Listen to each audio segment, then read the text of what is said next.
नमस्कार दोस्तों, मैं विकास कुमार बर्नवाल आप सभी का बर्नवाल ट्यूटोरियल्स नॉलेज वीडियो में एक बार फिर से स्वागत करता हूं। दोस्तों, आज मैं आपको जलवायु परिवर्तन से जुड़ी हुई तमाम तरह की जानकारियां देने वाला हूं कि आखिरकार जलवायु परिवर्तन है क्या, इससे क्या हमारे जीवन में प्रभाव पड़ रहा है देश दुनिया में, और इसका क्या सॉल्यूशन है, क्या इससे हमारे जीवन में कितना इसका प्रभाव बढ़ रहा है, आने वाला समय में आने वाली पीढ़ी इससे कितने प्रभावित होंगे। इससे जुड़ी तमाम तरह की जानकारी आपके साथ साझा करने वाला हूं। तो जरूर देखिए वीडियो को अंत तक, ताकि आपको जानकारी मिल सके कि जलवायु परिवर्तन एक्चुअली है क्या, इससे क्या हो रहा है। यानी इसको इंग्लिश में हम लोग क्लाइमेट चेंज बोलते हैं। तो चलिए शुरू करते हैं। और मैं एक इम्पॉर्टेंट जानकारी दे दूं कि जलवायु परिवर्तन का एक सबसे बड़ा कारण भी बताया जा रहा है अभी जो नया है, डाटा संग्रह, डाटा स्टोरेज। जो हम लोग मोबाइल में डेटा स्टोरेज करते हैं वो भी एक जलवायु परिवर्तन का कारण बना हुआ है। वैज्ञानिकों के द्वारा ये बातें कही गई है। तो चलिए आज की क्लास की शुरुआत करते हैं। तो फटाफट चैनल को सब्सक्राइब कर दी, लाइक कर दी, शेयर कर दी। यदि नए हो तो बेल आइकन प्रेस करिए ताकि और कांड से नोटिफिकेशन मिल सके। तो चलिए फटाफट शुरू करते हैं ये आज का इम्पोर्टेंट सेशन। तो मैं आज आपको जलवायु परिवर्तन से जुड़ी तमाम तरह की जानकारियां देने वाला हूं, जो कि इस प्रकार है। तो इसके इंपॉर्टेंट पॉइंट्स क्या निकल के आया तो बता दूं कि 26 साल 25 बैठकें पर जलवायु परिवर्तन रोकने में भी जो है नाकाम रही है अंतर्राष्ट्रीय स्तर की जो भी संस्थाएं हैं। पहली बैठक के बाद, और यूएन की भी एक संस्था है, तो बता दूं कि पहली बैठक के बाद 894 अरब मीट्रिक टन कार्बन डाइऑक्साइड का हुआ है उत्सर्जन। इसके लिए विश्व के साथ साथ विकसित देश भी जो सबसे अधिक जिम्मेदार हैं, ये बातें कही गई है। और बता दूं कि 29 अक्टूबर से ये एक अहम बैठक होने वाली है। 17% हो गया है घटकर कार्बन उत्सर्जन 2019 में हो गया था। लेकिन बता दूं कि क्योटो प्रोटोकॉल का मूल जो सार जो था G7+ देश में था।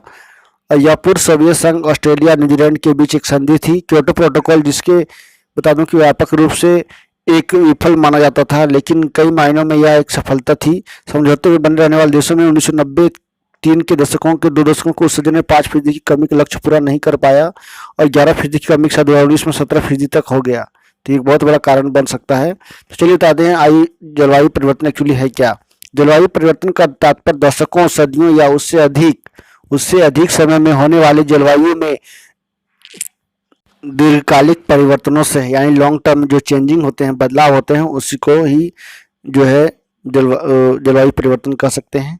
यह मुख्य रूप से जीवाश्म ईंधन यानी बायोफ्यूल्स जिसको कहते हैं इंग्लिश में, जैसे कोयला, तेल, प्राकृतिक गैस को जलाने के कारण पृथ्वी के वातावरण में तेजी से बढ़ती ग्रीन हाउस गैसों का कारण हो सकता है। पृथ्वी का औसत तापमान अभी लगभग 15 डिग्री सेल्सियस है। हालांकि भूगर्भीय प्रमाण बताते हैं कि पूर्व में यह बहुत अधिक या कम रहा है, लेकिन अब पिछले कुछ वर्षों में जलवायु में अचानक तेजी से बदलाव हो रहा है। मौसम की अपनी खासियत होती है, लेकिन अब इसका ढंग बदल रहा है। गर्मियां लंबी होती जा रही है और सर्दियां छोटी। पूरी दुनिया में ऐसा हो रहा है, यही जलवायु परिवर्तन है। और बता दूं कि भारत जैसे देश भी जो है जलवायु परिवर्तन के कारण है। जितने भी छोटे छोटे देश हैं, चाहे भारत की बात की जाए, रूस की, चीन की, पाकिस्तान की, सभी जलवायु परिवर्तन के कारण हो सकते हैं। तो चलिए बता दूं, जलवायु परिवर्तन पर संयुक्त राष्ट्र फ्रेमवर्क कन्वेंशन के तहत अब तक 25 बैठकें हो चुकी है। निकाय ने 1995 में पहली बार जलवायु परिवर्तन पर बैठकें की थी, लेकिन निकाय 26 साल में 25 बैठकी के बाद जलवायु परिवर्तन रोकने में नाकाम रहा है। यानी अब एक ऐसी लीडरशिप की जरूरत है जो कि अंतर्राष्ट्रीय स्तर पर इस पर रोक सके। अब 31 अक्टूबर से 31 अक्टूबर से COP26 प्रस्तावित है। इसका प्रभाव क्या रहेगा यही अब समय ही बताएगा। निकाय की तरफ से पहली बैठक के बाद अब तक 894 अरब मीट्रिक टन कार्बन डाइऑक्साइड का उत्सर्जन हो चुका है। और बात करूं डेटा संग्रह की, तो लगभग 10.6 किलोग्राम से ज़्यादा CO2 उत्सर्जन जमा करती है प्रतिवर्ष अवांछित तस्वीरें। जलवायु परिवर्तन में ईमेल स्टोर डाटा की भूमिका भी रही है। और बड़े उत्सर्जनकर्ताओं पर जो है ये ध्यान देने की जरूरत है। कार्टराइट ने एक संस्था है जिसके बाद ये कहा गया है कि कार्बन उत्सर्जन के लिए बड़े योगदानकर्ताओं, विमानन, परिवहन और खाद्य उद्योगों पर भी ध्यान केंद्रित रहा है। मगर हकीकत में कार्बन उत्सर्जन की कहानी यही खत्म नहीं हो रही है, लगातार इसके बढ़ रहे हैं। तो संधियां बेकार, कागजी वादे, ये बात कर रहा हूं मैं, जो अग्रीमेंट हुए हैं उनसे जुड़ी हुई। तो संयुक्त राष्ट्र मानवाधिकार संस्था व्यक्ति और राज्य के बीच संबंधों के लिए व्यापक रूप से वैश्विक मानक निर्धारित करती है, लेकिन हस्ताक्षरकर्ता भी अक्सर उन्हें बेकार कागजी वादों के रूप में मानते हैं। महिला शांति सुरक्षा सूचकांक के तहत लैंगिक समानता के लिए सबसे कम रेटिंग वाले 10 देशों में से 9 ने महिलाओं के खिलाफ सभी प्रकार के भेदभाव के उन्मूलन पर संयुक्त राष्ट्र की कन्वेंशन की पुष्टि की है।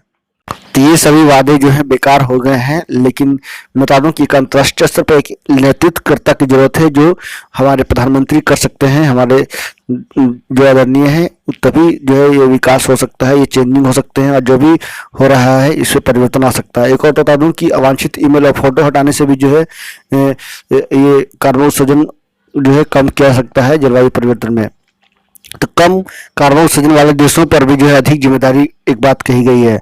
कन्वेंशन के तहत समस्या को जटिल बनाने के लिए अलग अलग रास्तों के आगे बढ़ने के तरीकों को गहराई से बांटा गया है। दुनिया के साथ विकसित देश कार्बन उत्सर्जन के सबसे अच्छे उदाहरण है।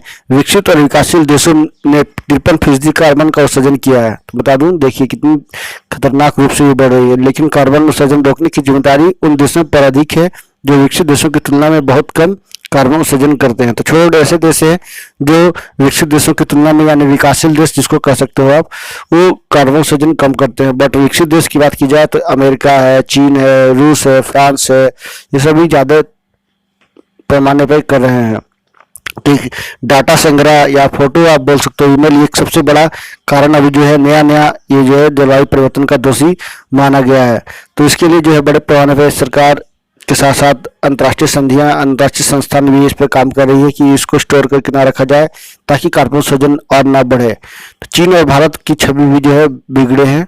भारत, चीन, ब्राजील और इंडोनेशिया G77 का प्रतिनिधित्व करते हैं। अक्सर इन देशों को संधियों को तोड़ने वाले देशों के रूप में बताया जाता है। बिल्कुल सही बात है, ये देश जो है शामिल तो होते ही है बट वो फॉलो नहीं कर पाते हैं, अपने देश में लागू नहीं कर पाते। यह देश प्रदूषित करने की क्षमता पर बाधाओं को स्वीकार करने में इनकार करते हैं। साथ ही वे अमीर देशों को अपने कार्बन उत्सर्जन में तेजी से कटौती करने का तर्क भी देते हैं। वहीं G7 कार्बन उत्सर्जन का सारा दोष विकासशील देशों पर मढ़ देते हैं। हकीकत यह है कि उनके पास इसका कोई विकल्प नहीं है। तो यानी आरोप लगाने से अब कुछ नहीं होगा। अब सभी को एक ऐसी प्लेटफॉर्म बनानी होगी, एक ऐसी लीडरशिप तैयार करनी होगी जो आने वाला पीढ़ी के लिए कुछ कर दे, ताकि ये स्थिति जो है बने ना और हमारा पर्यावरण बचे और हमारी पीढ़ी, हमारे जीव जंतु, हमारे बायोडाइवर्सिटी बचे, तभी इसका हल हो सकेगा। अन्यथा ये पृथ्वी धीरे धीरे जो है पूरा आग का गोला बन जाएगी। 19वीं सदी के तापमान के आंकड़े बताते हैं कि पिछले 100 साल में पृथ्वी का औसतन तापमान 0.8 डिग्री सेल्सियस बढ़ा है। इस तापमान का 0.6 डिग्री सेल्सियस तो पिछले 3 दशकों में ही बढ़ा है। उपग्रह से प्राप्त आंकड़े बताते हैं कि पिछले कुछ दशकों में समुद्र के जलस्तर में सालाना 3 मिलीमीटर की बढ़ोतरी हुई है। सालाना 4% की रफ्तार से ग्लेशियर पिघल रहे हैं। जलवायु परिवर्तन का असर मनुष्यों के साथ साथ वनस्पतियों और जीव जंतुओं को देखने को मिला है। पेड़ पौधों पर फूल फल समय से जो है पहले लग सकते हैं और जानवर अपने क्षेत्रों में पलायन कर दूसरी जगह जा सकते हैं। 2013 की जलवायु परिवर्तन का एक अंतर्राष्ट्रीय समिति ने कंप्यूटर मॉडलिंग के आधार पर एक संभावित हालात का पूर्वानुमान भी लगाया है था। उनमें से एक अनुमान सबसे बड़ा अहम था कि 1850 की तुलना में 21वीं सदी के अंत तक पृथ्वी का तापमान लगभग 1.5 डिग्री सेल्सियस बढ़ जाएगा। यहाँ तक कि अगर हम ग्रीन हाउस गैसों का उत्सर्जन में अभी भारी कटौती कर भी ले तब भी जलवायु परिवर्तन का प्रभाव दिखते रहेंगे, खासकर हिमखंडों और ग्लेशियर्स पर। बिल्कुल सही बात है। यानी आप देखोगे कि महाराष्ट्र जैसे राज्य है और भी है, तमिलनाडु है, चेन्नई है, सभी डूबने की कगार पे है।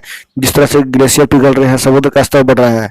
तो चलिए तो आदमी क्या, मैं हमारे जीवन में इसका क्या प्रभाव पड़ने वाला है, असल में कितना असर होगा इसके बारे में जो है निश्चित तौर पर कुछ कहना तो मुश्किल है। लेकिन इससे पीने का पानी में कमी हो सकती है, खाद्यान्न उत्पादन में कमी आ सकती है, बाढ़, तूफान, सूखा, गर्म हवाएं चलने की घटनाएं बढ़ सकती है।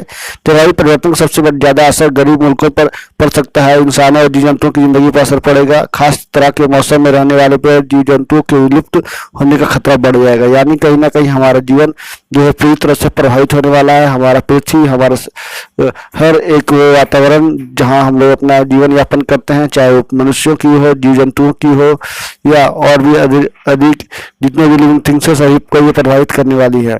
यानी आने वाला समय, आने वाला पीढ़ी जो है बहुत कठिनाइयों से गुजर सकता है, बहुत ऐसे प्राकृतिक आपदाओं से, नेचुरल डिजास्टर से जूझ सकता है।